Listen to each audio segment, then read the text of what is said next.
விசுவாசிக்கிறோம். இந்த ஆராதனையில் கூட பிரியப்பட்ட தேவனை உங்கள் ஆவி, ஆத்துமா, சரீரம் எங்களுக்குரிய எல்லாவற்றையும் சமூகத்தில் ஜீவமுறையை படைக்கிறோம். எங்களை மறைத்து எங்களுக்காக எங்களோடு கூட நீ இடைபட வேண்டும் என்று இயேசு நாமத்தில் கூட கேட்டு தகப்பனே, உம்மை நோக்கி பார்க்க வந்திருக்கிற ஜனங்களுக்கு நீ பேசும். என்னை முற்றிலுமாய் மறைத்து மாம்சமும் ரத்தம் வெளிப்படாதபடிக்கு தேவ ஆவியானவர் வெளிப்பட மாட்டார். கிருபை பாராட்டு. ஆவியானவர் இடத்தை ஆளுகை செய்யும். கரத்தினால் எங்களை மூடி மறைத்துக் கொள்ளும். இந்த வீட்டில் இந்த செய்தி ஆசீர்வாதமாக கிருபை பாராட்டு. நான் சிறுவ உங்களுக்கு பெருகும் வேலைப்பட்டு கூப்பிடுகிற காக்கை குஞ்சுக்கும் ஆகாரம் தருவான். கர்த்தரை காண வந்திருக்கிறவங்க யாவரும் இயேசு நாமத்தில் வருகிறது. இந்த நாளில கூட இந்த சாக்கியத்தை ஏற்படுத்திய அந்த தேவனுக்கு போன வாரமே செய்தி எடுத்து வச்சாச்சு. செய்தி எடுத்து வச்ச செய்தி தான் யார் வீட்டில் கொடுக்கணுமோ அவங்க கொடுக்கலான்னு வெயிட் பண்ணியிருந்தேன். கர்த்தர் கூட சகோதரர் மூலமாக இந்த வாய்ப்பு ஏற்படுத்தினார். மிக பாக்கியமாக என் வாழ்க்கையில் நான் பெருகிற ஒன்றே ஒன்றா எப்பவுமே சொல்லியிருக்கேன். செய்தி ஆண்டவரை பற்றி பேசுறது தான் என் வாழ்க்கையை நான் பெருசாக நினைக்கிறேன். அதை விட என் வாழ்க்கையில் வேறு எதுவுமே சந்தோஷமே இல்லை. ஒன்று அவரை பற்றி பேசுகிறத விட உலகத்தில் வேறு எந்த ஒரு தேவ பிள்ளையும் வேறு எந்த ஸ்லாக்கியமும் இல்லை. அவரை பற்றி பேசுறதை தவிர வேறு எந்த ஸ்லாக்கியமும் இல்லை. ஏன்னா நம்ம அவருக்கு எதை கொடுத்தாலும் ஈடாவாரு. அவர் நம்மளுக்கு செஞ்ச நன்றிக்கு, அவர் செஞ்ச உதவிக்கு, நமக்கு பாராட்ட ரட்சிப்புக்கு, நம்ம தந்தை விடுதலைக்கு, நமக்கு தந்த ஆசீர்வாதத்துக்கு திரும்ப அவர் கையில் காசு கொடுக்கலான்னு பார்த்தா வெள்ளியம் பொண்ணு எந்துன்றாரு. என்ன பண்ணுறா ஜீவனை கொடுக்கலான்னு பார்த்தா புத்த ஜீவனை எந்திரா அப்படின்றாரு. என்னதான் அந்த கொடுக்கலான்னு பார்த்தா அப்பதான் தாவீது சொல்றாரு, ரட்சிப்பின் பாத்திரத்தை எடுத்து நன்றி சொல்லலாம் அப்படின்றாரு. அப்ப நம்ம என்ன பண்ண முடியாது, நன்றி தான் ஆண்டவர்கிட்ட சொல்ல முடியும். அது அப்படியே செய்தி மூலமா அவரை பற்றி புகழ்ந்து பேசுறதுனா அதை விட ஒரு பாக்கியம் எனக்கு வாழ்க்கையில் இந்த நேரத்தை நான் பாக்கியமாக கருதுகிறேன். கர்த்தர் உங்களோடு கூட இடைபோதான் விசுவாசிக்கிறேன். இந்த வீட்டில கூட கர்த்தர் தம்முடைய சிங்காசனத்தை அமைத்து விட்டார். இந்த வீட்டுல சிங்காசனத்தை அமைச்சிட்டேன் அப்படின்னு அந்த வார்த்தை எனக்கு ரொம்ப இடிச்ச மாதிரி இருந்துச்சு. கர்த்தர் தம்முடைய சிங்காசனத்தை இந்த இடத்துல அமைச்சிட்டார். வந்துட்டார் ஆண்டவர். இயேசு ராஜா வந்திருக்கிறார், எல்லோரும் கொண்டாடுவோம், கைதட்டி நாம் பாடுவோம். இயேசு ராஜா வந்திருக்கிறார், எல்லோரும் கொண்டாடுவோம், கைதட்டி நாம் பாடுவோம். கொண்டாடுவோம் கொண்டாடுவோம், கவலைகள் மறந்து நாம் பாடுவோம். கொண்டாடுவோம் கொண்டாடுவோம், கவலைகள் மறந்து நாம் பாடுவோம். நம்ம இயேசு ராஜா வந்திருக்கிறார், எல்லோரும் கொண்டாடுவோம், கைதட்டி நாம் பாடுவோம். மனதுருக்கம் உடையவரே, மன்னிப்பதில் வல்லவர். மனதுருக்கம் உடையவரே, மன்னிப்பதில் வல்லவர். நினைவாய் இருக்கின்றார், ஓடிவா என் மகனே. நினைவாய் இருக்கின்றார், ஓடிவா என் மகனே. கொண்டாடுவோம் கொண்டாடுவோம், கவலைகள் மறந்து நாம் பாடுவோம். கொண்டாடுவோம் கொண்டாடுவோம், கவலைகள் மறந்து நாம் பாடுவோம். கர்த்தரை கொண்டாடுவோம், கவலையை மறந்து நம்ம பாடுவோம். மனதுருக்கம் உடையவரு, மன்னிப்பதில் வல்லவர். இந்த காலகட்டத்தில் கூட மனுஷங்க எவ்வளோ நம்மளை சுற்றி மனுஷங்க இருக்காங்க. நாம என்ன ஒரு தவறு செஞ்சுட்டோன்னா மன்னிக்கிறவங்க இருக்கிறாங்க. ஆனா மன்னிப்புன்றது என்னன்னா மறக்கிறது தான் மன்னிப்பு. அவன் செஞ்ச தப்ப முழுசா மறக்கிறவங்க தான் அவன் மன்னிச்சதுக்கு அர்த்தமே. வாழ்கிற காலகட்டத்தில் கூட மன்னிப்பை கூட பெருமையா தன்னோட பெருமைக்காக மாற்றிக்கிற ஒரு உலகமா மாறிச்சு. மன்னிச்சுட்டோன்னா பரவாயில்ல பிரதர் மன்னிச்சுட்டா இருக்கான் அவன், பரவாயில்ல பிரதர், அந்த ஒரு பெருமைக்காக அந்த பேருக்காக மன்னிக்கிற ஒரு உலகத்துல நம்ம வாழறோம். ஆனா கர்த்தர் பாருங்க, அவர் மன்னிச்சுட்டாக்கா நம்ம பாவத்தை எங்க தூக்கி போய் போடுறாராம், கடல்ல தூக்கி போடுறாராம். குப்பை நம்ம பின்னாடி எரிஞ்சிட்டாராம். அந்த பாவத்தை நினைச்சே பார்க்க மாட்டார். நம்ம பாவத்தை என் வாழ்க்கையில கூட எந்த தப்பு செஞ்சு ஒரு குற்ற உணர்வோடு இருக்கா, நீ மனுஷனை நினைச்சு வருத்தப்படாத, கர்த்தர் உன்னை சேர்த்து கொண்டார். பாவத்தை மன்னிக்கிற பரிசுத்தரே உன்னை பாவியாக உன்னை என்ன சேர்க்கிறாரு.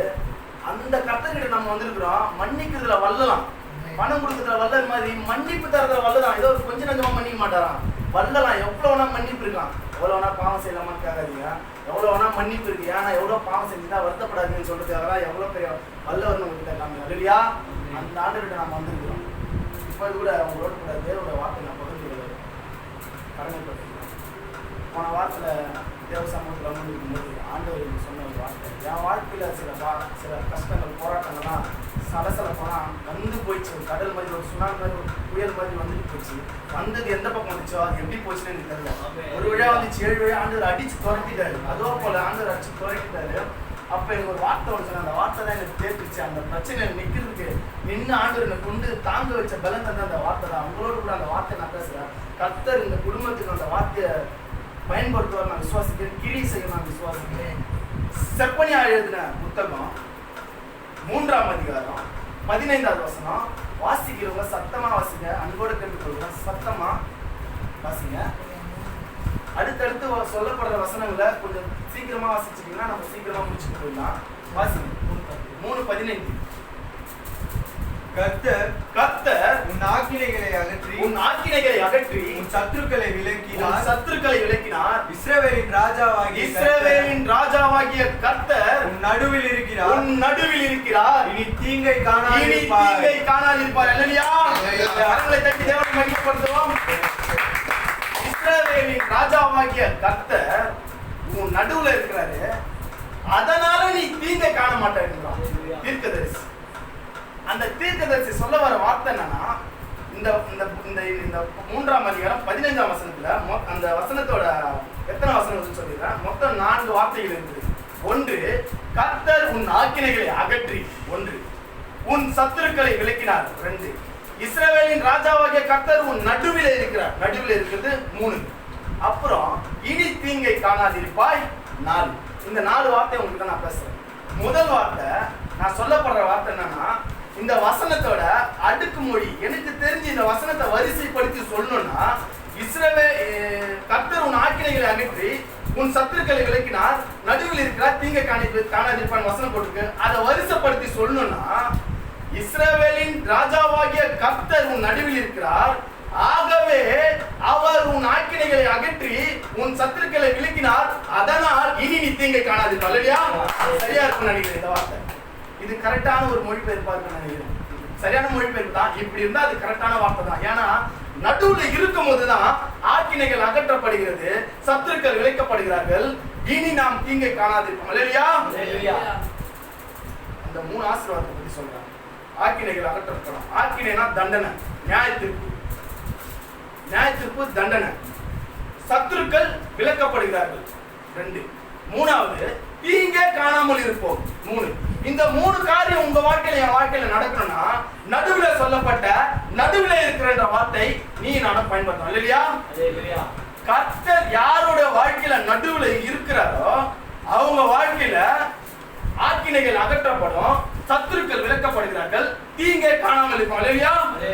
ஆக்கினைகள் என்றால் தண்டனை, நியாயத்துக்கு நாம் செய்த பாவங்களுக்கு தரப்படுகிற தண்டனை. ஆக்கினை என்றால் அவர் நம்முடைய ஆக்கினைகளை ஏற்று நம்முடைய அந்த வார்த்தை மாதிரி நம்முடைய ஆக்கினை என்றால் தண்டனை சொன்ன அந்த தண்டனை அகற்றப்படுமா? என்னுடைய முற்பிதாக்கள் செய்த பாவங்களா இருக்கலாம், நீயும் நானும் செஞ்ச தப்பா இருக்கலாம், அது நிமித்தம் நமக்கு இருக்கிற கஷ்டங்களா இருக்கலாம். அந்த கஷ்டத்துக்காக கொடுக்கப்படுற தண்டனை அகற்றப்பட வேண்டும் என்றால் தேவன் நடுவில் இருக்க வேண்டும். இல்லையா? அடுத்தது நம்முடைய வாழ்க்கையில அநேக சத்துருக்கள். உன் வீட்டாரே உன் சத்துருக்கள் சொன்னார் ஆண்டவர். உன் குடும்பத்தில் இருக்கிறவங்க உங்களோட சத்துரு அப்படின்னாரு.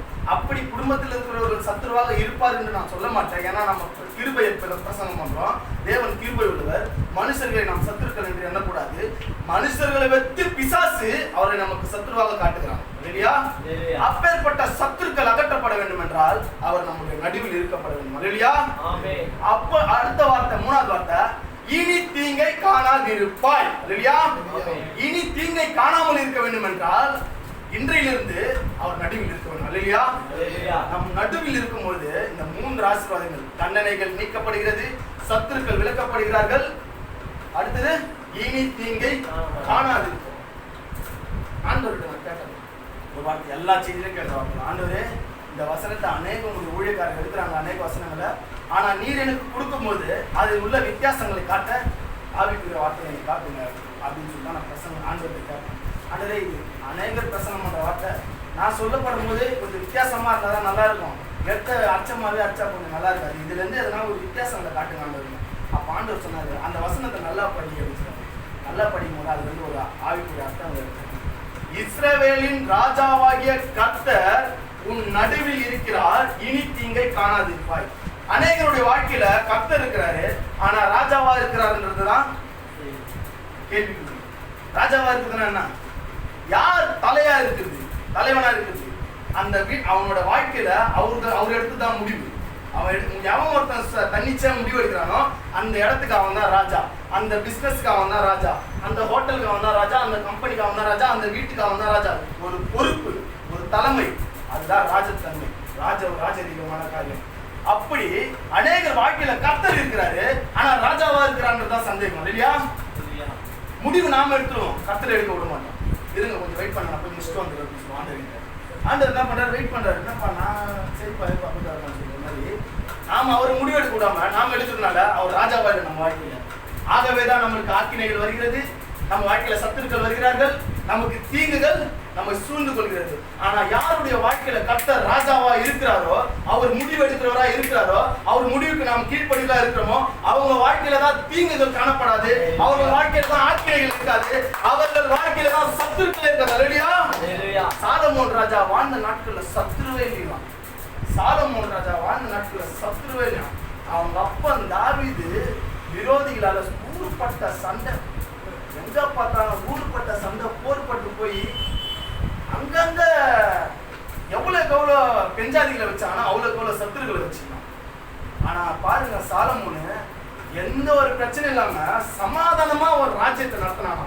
நீங்க வரலாறு எடுத்து பாத்தீங்கன்னா சாலமோன் மாதிரி ஒரு ராஜ்யத்தை நடத்தின ஒரு ராஜாவும் இருக்க மாட்டான். வெள்ளியும் பொண்ணும் கீழே கிடக்குற மண்ணு மாதிரி வச்சுன்னு போனாங்களாம். அப்படி ஒரு நாட்கள்ல வாழ்ந்தான். காரணம், சாலமோன் சொன்ன ஆண்டவர்கிட்ட, எனக்கு இந்த ஜனங்களை நடத்த அறிவு இல்லை, நீர் எனக்கு ஞானத்தை கொடுத்து நீங்க எடுக்கிற முடிவுக்கு நான் கீழ்ப்படுகிறேன். அதுதான் ஆண்டவரை ராஜாவா வாழ்க்கையில இருக்கும் இல்லையா?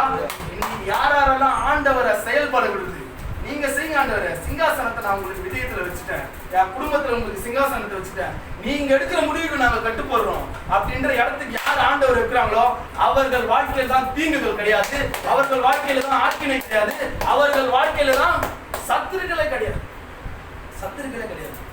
அதனாலதான் ஆண்டவர் சொன்னாரு, செப்பனியா தீர்க்கதரிசி சொல்றான், இஸ்ரவேலின் ராஜாவாகிய கர்த்தர் உங்கள் நடுவில் இருக்கிறார். அவர் ராஜாவா இருக்கணும் நம்ம வாழ்க்கையில, அவர் ஆளுகை செய்ய நம்ம விட்டு கொடுக்கணும். நீங்க செய்ப்பா, யுத்தம் முந்துப்பா, எந்தில்லப்பா, என்னால செய்ய முடியாது பிரதர், நம்மளுக்கு அடிக்க திறமை இருக்குது பிரதர், ஒருத்தன் அச்சு ஈஸியா அச்சு கழுத்தலாம், அது பெரிய விஷயமே இல்லை, கோர்ட்ல போயிட்டு முடிச்சிடலாம், அப்படி இப்படி முடிச்சிடலாம், பிரச்சனை இல்லை. ஆனா வந்துட்டே இருக்கும் பிரச்சனைக்கு, நம்ம முன்னாடி தலையை கொடுத்துருக்கோம், நமக்கு பிரச்சனை வந்துட்டே இருக்கும். ஆனா ஆண்டவர் ஒரு விஷயத்துல நம்ம இறக்கி விட்டோன்னு வச்சுக்கா அப்படியே முடிச்சுட்டு போயிட்டே இருப்பாரு இல்லையா? அதுக்கப்புறம் அந்த விஷயம் வந்து டெம்பரரி இல்ல, பர்மனண்டா முடிச்சிருவாரு.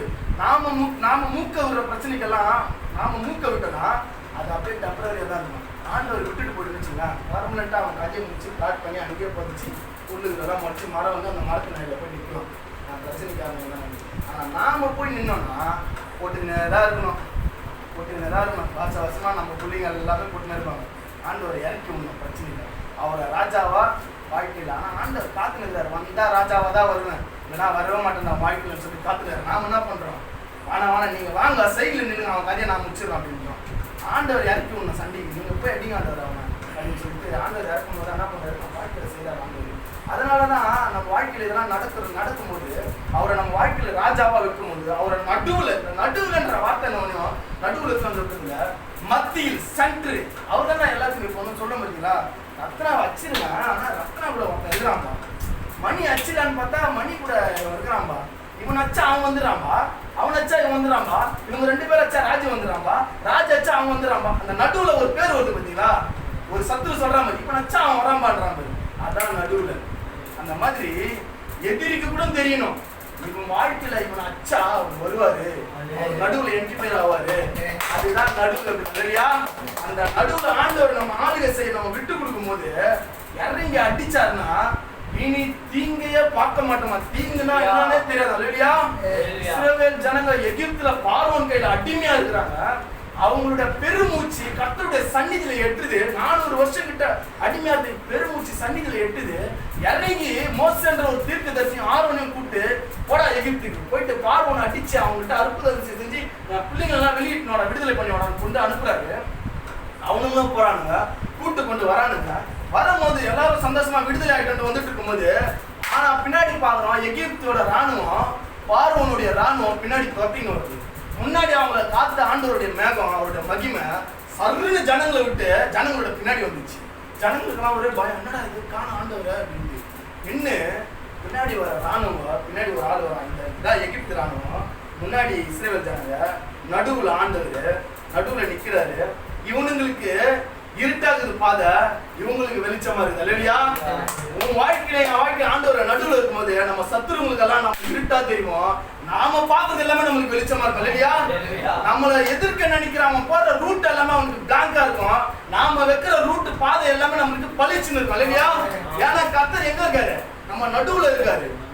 அவன் அப்படியே திக்கு முக்காடுறான். ஆனா ஜனங்க பயந்துருப்பாங்க, இஸ்ரவேல் ஆண்டவர் விலகிட்டாரு. ஆனா நம்ம வாழ்க்கையில அந்த நம்ம ஆண்டவர் நம்மளை விலகிட்டாரு நினைப்போம், ஆனா அவர் நம்மளை காக்குறதுக்காக தான் விலகினாரு நம்மளுக்கு தெரியாது. இல்லையா? இவன் போயிட்டு உன்னை கைவிட்டு, ஆனா மிகுந்த இரக்கங்களால் உன்னை சேர்த்து கொள்ளு. நம்மளை கைவிட்ட மாதிரி தான் இருக்கும் ஆண்டவர். கைவிட்ட மாதிரி என்னடா நம்ம விட்டு கடந்து போன மாதிரி தான் இருக்கும். ஆனாலும் மாறாத கர்த்தர் உன் அண்டை நிற்கிறார், மாறாதவர் போல தான் என்றார். தாசன் பாருங்க அந்த பாட்டை. மாறாத கர்த்தர் உன் அண்டை இருக்கிறார், உன்னை காணாதவர் போலதானா.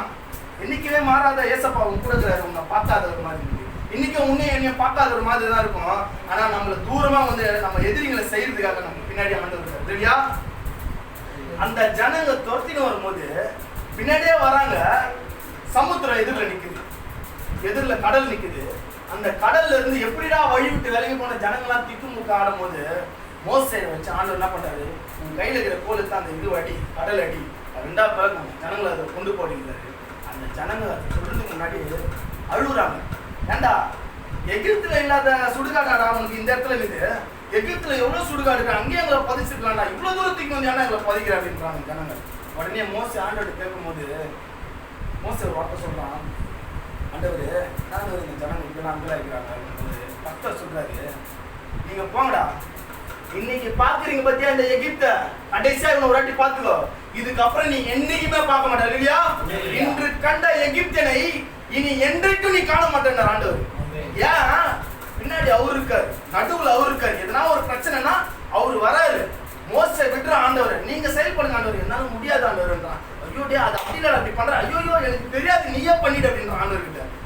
அந்த மாதிரி நம்ம வாழ்க்கையில நம்ம சொன்ன ஆண்டவர் நீங்களே பண்ணிருங்க ஆண்டவர். இல்லப்பா இல்ல வேணாம், நான் பண்ணா சரி வராது, நீங்களே பண்ணிருங்க, நான் தப்பா பண்றதுக்கு நீங்களே பண்றீங்க, இதனால நான் தப்பா பண்ணி தான் இவ்வளவு தூரம் எடுத்து வந்து பிரச்சனையா, இதுக்கு நான் புள்ளி வைக்கலான்னு பாக்குறேன், நீங்க முச்சு குத்துருங்க ஆண்டவர். அப்படி முன்னாடி உடம்பு தான் இன்று கண்ட எகிப்தன். எகிப்துன்றது பாவம், எகிப்துன்றது அடிமைத்தான், எகிப்துன்றது வந்து என்னென்ன வாழ்க்கையில பிரச்சனை போராட்டம் எல்லாமே எகிப்துன்ற ஒரு வார்த்தையில அடங்கும். அந்த எகிப்தை சொல்றாரு ஜனங்களை பார்த்து, இன்று கண்ட எகிப்தியனை நான் நடுவுல வந்துட்டேன், அதனால நீ இனிமே என்னைக்கும் காண மாட்டேன். உங்களுக்கு ஆண்டவர் சொல்றாரு, இன்னைக்கு பாக்குற அந்த கடன் பிரச்சனை, இன்னைக்கு பாக்குற அந்த வியாதி, இன்னைக்கு பாக்குற அந்த தரித்திரம், நடுவுல அவர் வாசம் பண்ண நீ விட்டு கொடுத்தனா இனி என்னைக்குமே பார்க்க மாட்டேன். இல்லையா? அதுதான் உங்ககிட்ட இப்ப நான் சொன்ன வார்த்தை என்னன்னா, கர்த்தர் நம்ம நடுவுல இருந்தாருன்னா என்னென்ன செய்வார்னு உங்ககிட்ட சொல்லிட்டேன். ஆக்கினைகள் தண்டனைகள் அவிட்டப்படுகிறது, சத்துருக்கள் விலகி ஓடுகிறார்கள். அப்புறம் என்ன சொன்னா, இனி தீங்கை காணாது இருக்கும், எகிப்துன்ற போராட்டம் பிரச்சனை உங்களுக்கு காணாம இருக்கும். அவர் நடுவுல வந்தாருன்னா இதெல்லாம் செய்வார்னு சொன்னா, அவர் நடுவுல வர்றதுக்கு நாம என்ன செய்யணும்? அதான் மேட். சரி, இப்படி நடுவுல இருந்தா இவ்வளவு அற்புத அதிசயம் உங்களுக்கு ஆசீர்வாதம் இருக்குது, அவர் நடுவுல வரணும்னா நான் என்ன செய்யணும்? அவர் வந்தா என்ன செய்வார்னு சொல்லிட்டீங்க பிரதர். அவர் வரணும்னா நான் என்ன செய்யணும்? யோசுவா சொல்றான் 3ஆம் அதிகாரம் படிக்கவேண்டா, 3ஆம் அதிகாரம் 5ஆம் வசனம் சொல்றான் யோசுவா, உங்களை இன்று பரிசுத்தம் பண்ணிக்கொள்ளுங்க. இன்னைக்கு நீங்க உங்களை பரிசுத்தம் பண்ணீங்க, நாளைக்கு கர்த்தர் உங்கள் நடுவில் அற்புதம் செய்வார். இன்னைக்கு நீ உன்னை பரிசுத்தம் பண்ணீங்கன்னா உன் நடுவுல வந்து அவர் அற்புதம் செய்வார். இல்லையா? அப்போ அவர் நம்ம பரிசுத்தம் பண்ணும்போது நம்ம நடுவில் என்ன பண்றாரு? அற்புதம் செய்யறாரு. இப்ப சொல்லப்படுற விஷயம் என்னன்னா, பரிசுத்தம் பண்றதுன்னா என்ன? அப்ப நம்மள பரிசுத்தம் பண்ணாதான் இந்த ஆசீர்வாதம் இருக்குது. இனி எகிப்தை காண மாட்டோம், இனி தீங்க காண மாட்டோம், ஆக்கினைகள் அகற்றப்படுகிறது, தண்டனைகள் குறைக்கப்படுகிறது, போராட்டம் பிரச்சனை கடன் வியாதி இதெல்லாம் பண்ணணும்னா அவர் நடுவுல வரணும்னா வந்தாதான் நடக்கும்ன்றோம். அப்ப அவர் நடுவுல வரணும்னா நம்மள பரிசுத்தம் பண்ணட்டு யோசுவா சொல்றோம். அப்ப பரிசுத்தம் பண்றதுன்னா என்ன? நமக்கு தெரிஞ்சதெல்லாம் பைபிள் படிக்கணும், ஜெபம் பண்ணணும், போயிட்டு சர்ச்சில் உட்காரணும், இதுதான் நம்மள பரிசுத்தம் பண்றது நாம நினைச்சிட்டு இருக்கோம். ஆனா அது எல்லாமே அந்த பரிசுத்தத்துக்குள்ள அடங்குற ஒரு விஷயம். ஜெபம் பண்றது, பைபிள் படிக்கிறது, தேவ சமூகத்துக்கு அதெல்லாம் அதெல்லாம் வந்து அந்த பரிசுத்தத்துக்குள்ள லைனா அந்த லிஸ்ட்ல அதெல்லாம் இருக்குது. ஆனா அதுதான் இல்ல, அதுவும் இருக்குது. ஆனா எது பரிசுத்தம்னு சொல்லிட்டு அந்த வார்த்தைய வேற ஒரு மொழிபெயர்ப்புல நான் போய் பார்க்கும்போது கிளீனா சொல்றாரு ஆண்டவர். யோசுவா என்ன சொல்றாருன்னா, இன்றைக்கு நீங்க உங்களை பரிசுத்தம் பண்ணினீங்கன்னா நாளைக்கு உங்க நடுவில் ஆண்டவர் அற்புதம் செய்வார்.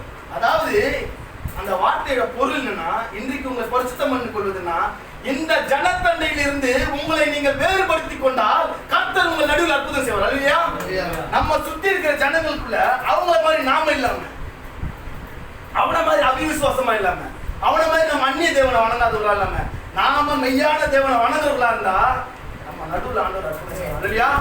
இன்னைக்கு நீ உண்மையா, இதுக்கு இன்னொரு பொருள் இருக்கு, இன்னொரு வார்த்தை இருக்குது, இன்னொரு அர்த்தம் என்னன்னா, கர்த்தர் உன் வாழ்க்கையில கிரியை செய்ய நீ அர்ப்பணிக்கும் போது உன் நடுவில் அற்புதம் செய்வார். யோசுவா தான் அர்த்தம் சொல்றாங்க. முழுமையான அர்த்தமே, உன் வாழ்க்கையில நாளைக்கு உன் நடுவில் அற்புதம் நடக்கணும்னா இன்னைக்கு நீ அவரை வேலை செய்ய உன்னை அர்ப்பணி. உன் வாழ்க்கையில அவர் ஆண்டவரா இருக்க உன்னை நீ விட்டு கொடுன்றான் யோசுவா. உன்னை பரிசுத்தம் பண்ணி கொண்டிருந்த வார்த்தைக்கு அர்த்தம், அவர் உன் வாழ்க்கையில ஆண்டவராக இருப்பதற்கு, அவர் உன் வாழ்க்கையில ராஜாவா இருப்பதற்கு, அவர் உன் வாழ்க்கையில கிரியை செய்யறதற்கு நீ உன்னை அர்ப்பணி. இதுதான் உன்னை பரிசுத்தம் பண்ணு அர்த்தம். இல்ல இந்த வார்த்தையை என்னால ஏற்றுக்கொள்ள முடியல அப்படின்னு சொன்னா, சரி பரிசுத்தம் பண்றதுன்னா என்ன அப்படின்னு நீங்களே சொல்லுங்க. நான் ஒரு கேள்வி கொடுக்குறேன். கர்த்தர் பேதுரு சொல்றாரு 3ஆம் அதிகாரம் 15ஆம் வசனம் சொல்றாரு. பேதுரு 1 பேதுரு 3ஆம் அதிகாரம் 15ஆம் வசனம், கர்த்தர் உங்கள் இருதயங்களிலே கர்த்தரை பரிசுத்தம் பண்ணுங்க. புதுசாகுதா வசனம்? புதுசாகுதா? இன்னைக்கு உன்னை பரிசுத்தம் பண்ணிட்டு யோசுவா சொல்றாரு.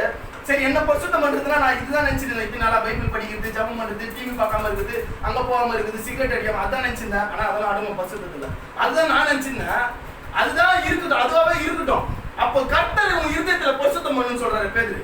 அப்ப ஆண்டவர்கிட்ட சொல்லணுமா இருதயத்துல, ஆண்டவரே கையில பைபிள் வச்சுக்கோங்க, ஒரு அதிகாரம் 1 மணி நேரம் ஜபம் பண்ணுங்க, 2 பாட்டு பாடுங்க, டிவி அங்க யாரா நான் பார்க்கணும் அப்புறம் நீங்க பார்க்கல திரும்பிங்கன்னு சொல்லணுமா? அப்படி இல்ல. இதயத்துல தனித்துவமான இடத்தை கொடுத்து அர்ப்பணிச்சு வாழும் அர்த்தம். அந்த மொழிபெயர்ப்பும் போயிட்டு பார்த்தேன், அதுக்கான அர்த்தமும் இதுதான் சொல்றாரு. அர்ப்பணிக்கிறது தான் பரிசுத்தம் பண்றதா இல்லையா? இந்த ஜனத்துக்கிட்ட இருந்து இந்த ஜனங்க அர்ப்பணிக்காம, ஆண்டவருக்காக அர்ப்பணிக்காம, ஆண்டவரை சொந்த தேவனா எடுத்துக்காம, அவங்க வாழ்க்கையில ஆண்டவருக்கு இடம் கொடுக்காம, கிரி செய்ய விடாம வாழ்றாங்க. அவனை மாரி நான் வாழ மாட்டேன், என் வாழ்க்கையில ஒரு ஆண்டவரா இருக்கணும், என் வாழ்க்கையில ராஜாவா இருக்கணும், அவர் செய்யற கிரியைக்கு நான் என்ன அர்ப்பணிக்கிறேன் நினைக்கிறதுதான் பரிசுத்தமா இருக்குது இல்லையா? அந்த பரிசுத்தத்தை நீ செய்யும் போது உன் வாழ்க்கையில இன்னைக்கு கர்த்தர் அற்புதம் செய்ய விடுறாரு இல்லையா? நாம தான் செய்ய விட மாட்டோம் ஆண்டவர் கிரியை. நம்மளுக்கு தான் எனக்கு தெரியாத வேலையா அதை நான் முச்சி உங்ககிட்ட காட்டி உங்ககிட்ட என்ன மாதிரி பேர் எடுக்கணும் பாருங்கன்னு சொல்லிட்டு நம்மளே போயிட்டு அந்த பிரச்சனை மூக்க வச்சு வெளில வந்துடுவோம். ஆண்டவர்ல ஏன்டா சொன்னா கேட்க மாட்டார், வருஷம் இதே மாதிரியே உங்களுக்கு வாக்குத்தத்தை கொடுத்து கொஞ்சம் போயிட போறேன்னு தான் சொல்ல போறாங்க. அதனால ரொம்ப சிம்பிள், ரொம்ப சிம்பிள். அதாவது கர்த்தர் வந்து ரொம்ப விருப்பப்படுறாரு நம்ம வாழ்க்கையில அவர் கிரியை செஞ்சா, அவர் ஆண்டவர் நான் உன்னோட கர்த்தர்ன்றது இந்த ஜனங்க பார்க்கணும்னு அவர் ரொம்ப விருப்பப்படுறாரு. நான் தான் உன் வாழ்க்கையில கர்த்தர்னு உன் கூட இருக்கிறவங்களாம் பார்க்கணும்னு நான் விருப்பப்படுறேன், நீ ஏன்டா விரும்ப மாட்டேற அப்படின்றாரு. எனக்கு விருப்பமா தான் இருக்குது, ஆனா எனக்கு செய்ய முடியல அப்படின்றான். நீ செய்யாத குத்தம் எந்துப்பா, நீ சும்மாவே இரு, நானே கர்த்தர் என்று நீ என்ன பண்ணும், அமர்ந்திருந்து பாரு. அமர்ந்திருந்தா எதுவுமே செய்யாம கர்த்தரை விசுவாசிக்கதான் அமருது. நில்லு அப்படின்னா வேதத்துல எங்கெல்லாம் நீங்க எழுந்து நில்லுங்கள் அப்படின்னா அந்த வார்த்தைக்கு என்ன அர்த்தம்னா நீ விசுவாசமா இருந்த அர்த்தம். அமர்ந்திருந்தா நீ இளைப்பாருன்னு அர்த்தம்.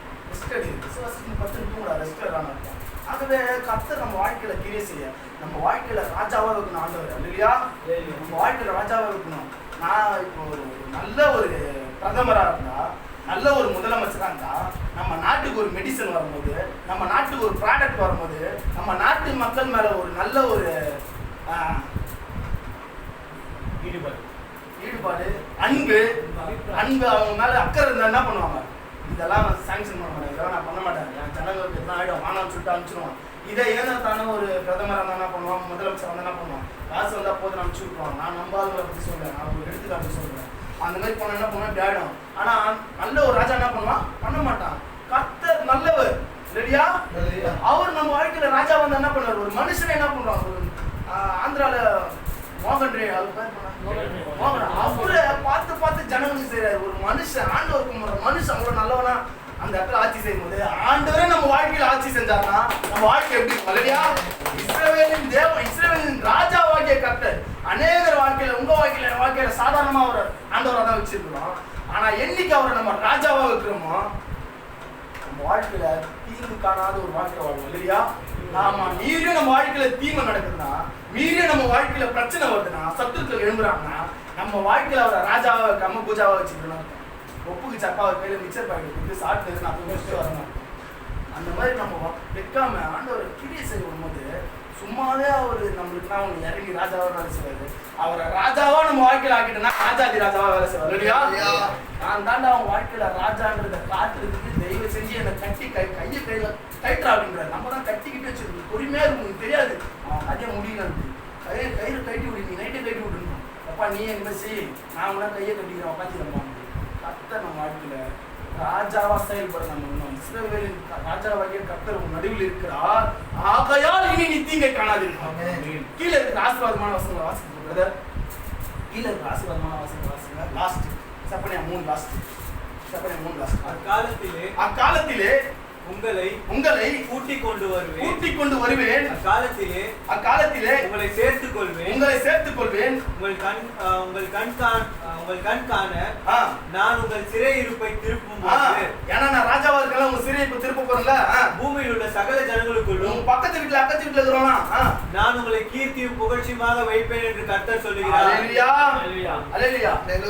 வாழ்க்கையில ராஜாவா இருக்கும் போது உங்க சிறையிருப்பு திருப்பப்படும். உங்க சிறையிருப்பு திருப்பப்படும். அக்கம் பக்கத்துல இருக்கிறவங்களாம் பார்த்து ஐயோ இந்த சாமி ஐத்தி நல்லா குண்டாம விட்டுட்டேமாடான்ட்டு அவன் வயிற்றுலயும் வாயிலையும் அச்சிக்கிற அளவுக்கு உனக்கு ஆசீர்வாதத்தை செய்ய அவர் வல்லவரா இருக்கிறாரு.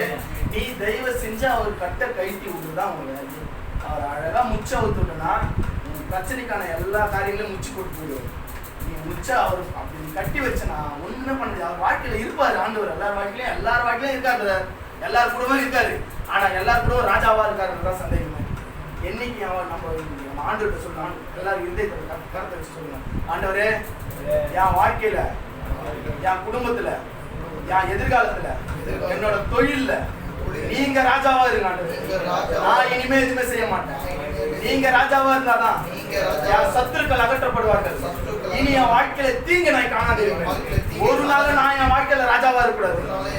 நீங்க தான் என் வாழ்க்கையில ராஜாவா இருக்கணும். என்ன நான் விட்டு கொடுக்குறேன் இயேசு நாமத்தில். ஆமென்.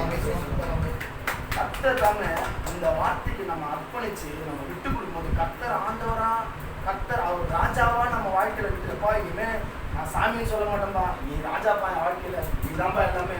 நீ ராஜானா ராஜா கிட்ட போயிட்டு ஐடியாலாம் கொடுக்கக்கூடாது. ராஜா அசால்ட்டா அச்சு போட்டு போயின்னு ராஜாக்கு ஐடியா கொடுக்கக்கூடாது, ராஜாக்கு டேட் வரக்கூடாது, ராஜாக்கு டைமிங் எல்லாம் கொடுக்கக்கூடாது. இந்த டைம்ல முச்சு ராஜா மோடி கிட்ட சொல்ல முடியுமா? மோடி கிட்ட ஒரு போஸ்ட் கூட போட முடியல. எப்படில கை தத்துருவாங்க, போட்டு ஆளை சுத்திடுவாங்க. அதனால ராஜா கிட்ட எப்படி நடக்கணுமோ அப்படி நடந்துன்னு பண்ணணும். என்ன ஒண்ணு, அந்த ராஜா நம்மளுக்கு அப்பப்போ அப்பாவா இருப்பாரு. ஏறி மேல பிறந்து வளரலாம். ஆனா பிரச்சனைன்னு வரும்போது அவர்கிட்ட விட்டு போயினே இருக்கணும்.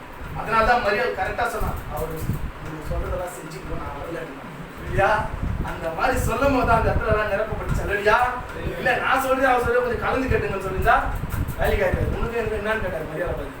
நாமளும் நம்ம வாழ்க்கையில ஆண்டவர் கிரியை செய்யறப்ப ஆண்டவர் இப்படி அப்படின்னு நினைச்சியா தம்பி உனக்கு என்ன சம்மந்தமே இருக்கு. அதனால நம்ம என்ன பண்ணோம்னா, அப்பா எல்லாத்தையும் நீயே பார்த்துக்கோ அப்படின்னு சொல்லிட்டு கர்த்தர் மேல பாரத்தை போயிடு. அந்த இடத்துல நிக்காத.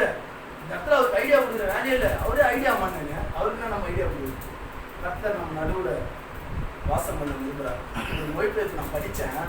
அதை படிக்கும்போது எனக்கு சந்தோஷமா இருந்துச்சு. ஆனா அந்த பைபிள் நல்ல பைபிள் அந்த பைபிள் அந்த மொழிபெயர்ப்பு என்ன பண்ணுதுன்னா, கர்த்தர் உன்னோட தண்டனைகள் எல்லாம் நீக்கிட்டாரு. நீ செஞ்ச தப்புக்கான தண்டனை எல்லாம் அவர் நீக்கிட்டாரு. உன் சத்துருக்கள் உனக்கு பிரச்சனை பண்ண மனுஷர்களை போன ஒரு கட்டளையிட்டார். அவர் உன் நடுவுல வந்துட்டாரு. உன் கூட வாழ விரும்புறாரு. அவரை நீ வாழ விட்டா இனி தீங்கை காணாதிருப்பாய். அல்லையா? அவ்வளவுதான். இதான் மொழிபெயர்ப்பு. இதை விட ஒரு சிம்பிளா சொல்ல முடியாது. அவரை நீ வாழ விட்ட நான் வாழ்க்கையில உன்னை வாழ வைப்பாரு. இல்லையா? நீ உன் வாழ்க்கையில நீயே வாழ்ந்துன்னு வச்சியா, வாழ்ந்து நேரம் வருஷம் இல்ல அவன் பார்த்து இன்னுமாடா இப்படி இருக்கிற இத்தனை வருஷமா கேட்டு போற அளவுக்கு ஆயிடும். கர்த்தர் நம்ம வாழ்க்கையில அநேக ஆசீர்வாதங்கள் செய்கிறார். இந்த வருஷம் நம்மளுக்கு கொடுக்கப்பட்ட வாக்கு தத்துவம் ஏதோ புதிய காரியத்தை செய்யணும்னு வார்த்தை இது மரியாதை யாருன்னா நினைச்சுங்க. கர்த்தர் அப்படியே விட்டுற மாட்டார். சொல்லப்பட்ட வாக்கு தத்துவம் நிறைவேறும், நிறைவேறியதான் ஆகணும். அது அவர் கடமை, நம்ம கடமை இல்லை. நிறைவேற்றார் உங்க வாழ்க்கையில சிம்பிளா முடிக்கிறேன். உங்க வாழ்க்கையில கர்த்தர் ராஜாவா நடுவுல வைங்க. உங்க தண்டனைகள் நீக்கப்பட்டுச்சு. உனக்கு விரோதமாக இருந்த சத்துருக்கெல்லாம் விலக்கப்பட்டாங்க. உங்க வாழ்க்கையில எதெல்லாம் நடக்கல நீ நினைக்கிறியோ அதெல்லாம் நடந்தேதான் ஆகணும். ஏன்னா நீ அவர் வாழ்க்கையில ராஜாவா நடுவுல வச்சா வைக்கலாம் நடக்கவே நடக்கும். லேட்டா நடக்கும். அவர் அவ்வளவு கெட்டவர்லாம் கிடையாது, செஞ்சிருவாரு, லேட்டா செய்வாரு. ஆனா நீ உடனே உங்க வாழ்க்கையில ராஜாவா இருக்கும்போது எல்லா காரியங்களும் உடனே மாற்றப்படுகிறது. காரியங்கள் மாறுதலாய் முடிஞ்சது. எஸ்தர் சொன்னது சொல்ற காரியங்களாம் மாறுதலாய் முடிகிறது. உங்களை ஆசீர்வதிப்பார். எங்களை நல்ல கர்த்தாவே, இந்த நல்ல கிருபை இருக்க நன்றி தகப்பனே. இப்போது கூட எங்களோடு கூட நீ பேசினதுக்கா நன்றி ராஜா. யாருடைய வாழ்க்கையில நீ ராஜாவா இருக்கிறீரோ நடுவில் அந்த இடத்துல தீங்குகள் இல்லை, அந்த இடத்துல ஆண்டவரப்பா தண்டனைகள் இல்லை, அந்த இடத்துல சத்துருக்கள் இல்லை ஆண்டவரப்பா. அந்த வாழ்க்கைக்கு நாங்கள் விட்டு கொடுக்குறாண்டவரே. நீங்களே எங்க வாழ்க்கையில ராஜாவா இருந்து எங்களை ஆசீர்வதிங்க. தடைப்பட்ட எங்கள் ஆசீர்வாதங்கள் எல்லாம் இயேசுவின் நாமத்தினாலே எங்கள் இடத்துல வந்து சேரட்டும். வீட்டை திறந்து கொடுத்த இந்த குடும்பத்தை ஆசீர்வதிக்கிறேன். இந்த இடத்துல நீ சிங்காசனம் அமைத்து விட்டீர் என்று நான் சொல்லிட்டேன்ப்பா. அதன்படி அவர்கள் நடக்க கிருபை பாராட்டுப்பா. நீங்க நடத்துங்க. அப்பிரயோஜனமான ஊழியக்காரன் கடமையை மட்டும் செஞ்சிருக்கிறாங்க. நீரே பொறுப்பெடுத்துக் கொள்ள வேண்டும். சகல துதிக்கான மகிமை உமக்கே செலுத்துகிறோம். இயேசு நாமத்தில் தேவனை மகிமை